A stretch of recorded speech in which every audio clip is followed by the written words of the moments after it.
Meus amigos e meus irmãos, bom dia, boa tarde e boa noite. Existe o verdadeiro Evangelho, o único Evangelho. O Evangelho que foi profetizado, o Evangelho de nosso Senhor Jesus Cristo e o Evangelho que foi devidamente testemunhado e também vivido pelos apóstolos. Só existe um Evangelho, só existe um Jesus, só existe uma obra redentora, só existe uma vontade de Deus e só existe uma obra redentora segundo a vontade de Deus e não segundo a vontade dos homens. Esse Evangelium, que significa o anúncio das boas novas, ele está presente em nossas Bíblias, como essa aqui, em 66 livros, com seus diversos conteúdos. Mas nós temos 4 evangelhos. Os 4 evangelhos, 3 deles sinóticos. Temos Mateus apresentando um outro Jesus? Não. Temos Marcos ou Lucas apresentando um outro Jesus? Não. Todos apresentam o mesmo Jesus e a mesma obra redentora, sob aspectos diferentes, no caso, objetivando um público diferente. Mateus, por exemplo, apresenta Jesus aos judeus como rei, como Messias prometido, e ele é muito primoroso nas chamadas genealogias, porque isso seria importante para o judeu ler e se convencer de que Jesus era o rei e também o Messias prometido. Marcos não. Marcos já, no caso, evita genealogias, porque ele está escrevendo aos gentios de Roma. Ele apresenta Jesus como o servo sofredor. Então, ele objetiva um outro público diferente, o mesmo Jesus e a mesma obra redentora. Lucas é mais historiador, é mais cronista, digamos assim, tendo ele mesmo participado como testemunha, quando ele escreve o livro de Atos dos Apóstolos. Mas Lucas se preocupa mais em narrar os fatos e também apresentar Jesus e a sua obra universal, a sua obra de caráter abrangente. João já apresenta um evangelho mais teológico, apresenta Jesus como verbo encarnado, fala da divindade de Jesus, fala da sua obra redentora, e ele, no caso, escreve no final do primeiro século para fazer frente àquele movimento gnóstico helenista que estava se voltando contra os princípios da obra redentora de Jesus. Cada um desses evangelhos não fala de um Jesus diferente. Ele fala do mesmo Jesus, da mesma vontade de Deus, ele fala da mesma obra redentora, porém ele dá ênfase proposital a certos aspectos, alguns aspectos sendo até um tanto adaptados para o seu público-alvo. Agora, esse é o único evangelho. O evangelho contido nas Escrituras Sagradas. Agora, existe circulando por aí um outro evangelho que não fala do mesmo Jesus, fala de um Jesus, mas um Jesus que não é o Jesus que desceu das regiões celestiais. É um Jesus adaptado a satisfazer a vontade dos homens. É um Jesus adulterado, propositalmente, não acidentalmente. Não é um novo Jesus, nem é um Jesus segundo um outro prisma. É um Jesus sistematicamente adulterado para, no caso, afrontar o verdadeiro evangelho, o primeiro e único evangelho, o evangelho dos profetas, de Jesus e dos apóstolos. Esses outros evangelhos, qualquer outro evangelho, ele tem algumas características. Pelo tempo, eu vou dar poucas características. Em primeiro lugar, ele apresenta um outro Jesus. Sim, ele tem a ousadia de apresentar um outro Jesus, como se fosse um Jesus mais racional, como se fosse um Jesus mais humanizado, como se fosse um Jesus mais voltado aos interesses humanistas. Ele, no caso, apresenta um outro Jesus, não o Jesus Salvador, mas um Jesus, como eu disse, que satisfaz aos propósitos de doutrinas e também filosofias dos últimos séculos. O apóstolo Paulo nos adverte quanto a isso, dizendo que não existe um outro Jesus. Em 2 Coríntios, capítulo 11, versículo 4, o apóstolo nos diz: porque se alguém vos pregar outro Jesus, que nós não temos pregado, ou se recebeis outro Espírito que não recebestes, ou outro Evangelho que não abraçastes, com razão o sofrerias.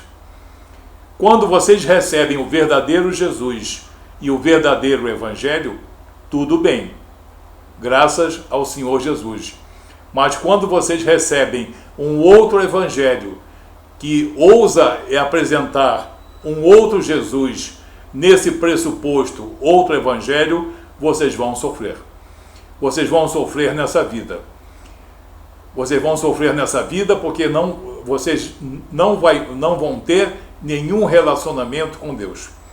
Embora o seu relacionamento entre os homens possa ser até aprimorado, porque o homem olha para o que vem do homem, mas não olha para o alto. Então, apresentar um outro Jesus é o objetivo desse outro evangelho. A segunda característica, ele é reprovável. Sim, ele é plenamente reprovável na sua origem, na sua autenticidade e nos seus efeitos maléficos. Ele é reprovável. E isso nos é afirmado por Paulo na carta aos Gálatas, no capítulo 1, versículo 8. Epístola aos Gálatas, capítulo 1, versículo 8. Quando ele afirma: mas ainda que nós mesmos, ou mesmo um anjo vindo dos céus, vos anuncie outro evangelho, além do que já vos tenho anunciado, seja isso anátema, seja isso maldição. Então, ele é reprovável nas palavras do próprio apóstolo. Não existe um outro evangelho nem anunciado por anjo, nem anunciado por outro apóstolo. Então fica bem claro do caráter reprovável de qualquer outro evangelho. Em terceiro lugar, ele é essencialmente humanista. Essencialmente humanista, porque ele pretende que a sabedoria do homem venha a constranger a sabedoria de Deus. É, no caso, o evangelho escrito por homens que colocam sabedoria de homens e pensam que a sabedoria de homens possa fazer com que o homem um dia chegue às regiões celestiais sem a soberana vontade de Cristo. Ele confronta, portanto, a sabedoria de Deus com a sabedoria do homem. Mas uma é a sabedoria do homem, outra é a sabedoria de Deus. Ele é, portanto, essencialmente humanista. Paulo também, em Gálatas, capítulo 1, versículos 11 e 12, afirma: mas faço-vos saber, irmãos, que o evangelho por mim anunciado não é segundo os homens. Não é segundo os homens. Porque não o recebi nem aprendi de homem algum, mas pela revelação de Jesus Cristo. Mas pela revelação de Jesus Cristo. Então, ele está dizendo que não é segundo os homens. Não é um evangelho deduzido. É um evangelho revelado. Esse, então, é o terceiro exemplo. E o outro evangelho é, na verdade, apenas humanista. Um quarto exemplo esse outro evangelho, ele pretende apresentar uma outra justiça. Como se a justiça de Deus não fosse suficiente, o homem pretende apresentar uma outra justiça, que no caso complemente a justiça de Deus, pasmem, ou que seja mesmo superior à justiça de Deus. Então, é apresentar uma outra justiça. Esse absurdo, esse é o quarto absurdo que nós temos em qualquer outro evangelho. O apóstolo Paulo, em Gálatas, capítulo 3, versículo 8, adverte muito bem. Ora, tendo a Escritura Sagrada previsto que Deus havia de justificar pela fé, Deus havia de justificar pela fé os gentios, anunciou primeiro o evangelho a Abraão, dizendo: todas as nações serão benditas em ti. Todas as nações serão benditas em ti, Abraão, na tua fé, na confiança de um cordeiro sacrificial, na esperança perfeita, na confiança perfeita em Deus, pela fé de que ele providenciaria um cordeiro para o holocausto. Em quinto lugar, o outro evangelho ousa anunciar uma outra glória. Uma é a glória de Deus, nós sabemos. Outra é a vanglória dos homens. Os homens não gostam de ouvir isso, principalmente os homens cultos, importantes, e também que dizem que têm um, digamos, raciocínio primoroso. Mas Deus é Deus e o homem é homem. E a glória de Deus é uma. A glória do homem não passa de uma vanglória perante a glória de Deus. Paulo também, em Gálatas, capítulo 6, versículo 14, nos adverte muito bem quanto a isso. Mas longe de mim gloriar-me a não ser na cruz de nosso Senhor Jesus Cristo, pela qual o mundo está crucificado para mim e eu para o mundo. Portanto, mas longe de mim gloriar-me.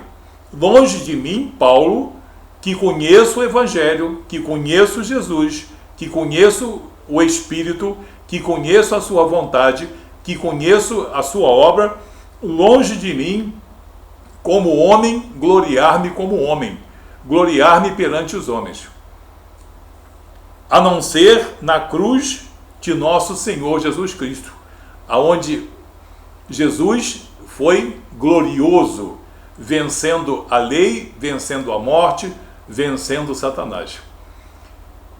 Paulo já está dizendo: eu creio em um ser glorioso, e esse ser glorioso foi o que entregou a sua vida na cruz de nosso Senhor e Salvador Jesus Cristo.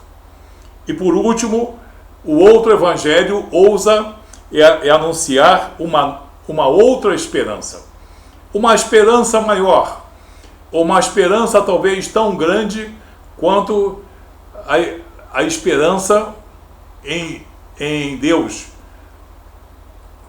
Pode alguma pessoa crer nisso? Muitas creem nisso. Muitas creem que a esperança que Deus oferece não é melhor do que a esperança dos homens. A esperança dos homens é para essa vida. Ela é efêmera, ela é temporal, ela é limitada. Limitada a uma simples espiritualidade entre homens. E nada tem a ver com Jesus e nada tem a ver com Deus. E quando essa vida terminar, depois o que virá? Virá o vazio. Porque a esperança dos homens é para essa vida, mas a esperança de Deus em seu Filho amado Jesus Cristo, ela é para essa vida e para a vida eterna. Não é para a eternidade, é para a vida eterna, especificamente a vida do homem e da mulher salvo nas regiões celestiais. Quanto a essa outra esperança, o apóstolo Paulo, em Colossenses, capítulo 1, versículo 5, nos dá um excelente exemplo. Por causa da esperança que vos está reservada nos céus, da qual já antes ouvistes pela palavra da verdade do Evangelho.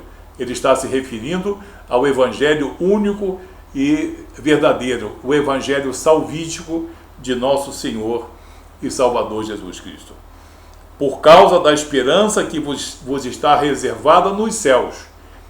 Então, o verdadeiro e único Evangelho traz uma esperança para essa vida e traz uma esperança para as regiões celestiais. Enquanto que o outro Evangelho não traz esperança nenhuma para os céus, só traz uma, digamos, efêmera esperança espiritual, moral, disciplinar entre os homens para essa vida. É, portanto, limitada, temporal e é também efêmera. Assim, nós vemos alguns exemplos que caracterizam aquele outro evangelho. Qualquer outro evangelho que não tenha as verdades contidas aqui, contidas na plenitude. Porque o evangelho de nosso Senhor Jesus Cristo não pode ser fracionado como uma colcha de retalhos, para que uns aproveitem uns pedaços e desprezem outros. Não. O verdadeiro evangelho é apenas um. Ele é segundo a vontade soberana de Deus, apresenta Jesus como soberano, Senhor e Mestre, apresenta o Espírito Santo como Espírito efetor e capacitador, mostra a incapacidade do homem em chegar-se a Deus sem a vontade soberana de Jesus. E o verdadeiro Evangelho não traz nenhuma honra para os homens. Mostra, pelo contrário, a sua falibilidade em todos os seus projetos, porém mostra a perfeição de Deus e a perfeição da obra de Deus em seu Filho amado Jesus Cristo. Vamos viver o único e verdadeiro Evangelho. O Evangelho, se me permitam, dos profetas, dos apóstolos e de Jesus. E vamos renunciar, vamos repudiar, como direito nosso e nosso compromisso com Deus, qualquer outro evangelho. Um evangelho presunçoso que ousa apresentar uma nova justiça, uma nova esperança, um novo Jesus que não existe. Que Deus abençoe você, em nome de Jesus.